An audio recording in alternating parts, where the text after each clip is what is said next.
কাটি গড়া হোলি ফ্লাওয়ার ইস বাচ্চার মৃত্যু। প্রথমে একটু ভিডিও ক্লিপটা দেখিলাও, তারপরে কিচ্ছু হইরাম।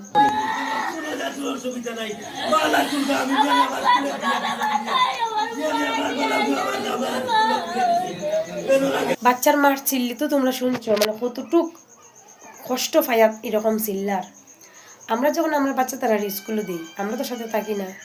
তার টিচার তারা মা, টিচার তারা বাবা, সব গার্জেনের দায়িত্ব তারার উপরে থাকে। আমি যতটুক তখন আমি জায়গা প্রেজেন্ট আসলাম না, ভিডিওটা একজনের কাছ থেকে লইছি, এটাই তোমরা যে দেখাইছি। আমি যতটুকু শুনছি বা টিচার তারা বইয়ার সামনে গল্প করে, তারা ধরছে না, সিসি ক্যামেরার মাধ্যমে দেখানো হয়েছে, অন্য ভিডিওতে পাইবা, আমি ভিডিও ক্লিপটা দিছি না। আসলে কি তা ম্যাগি, চিপস, প্যাকেট জাতীয় খাবার কি তা বাচ্চারা স্কুলে এলাও?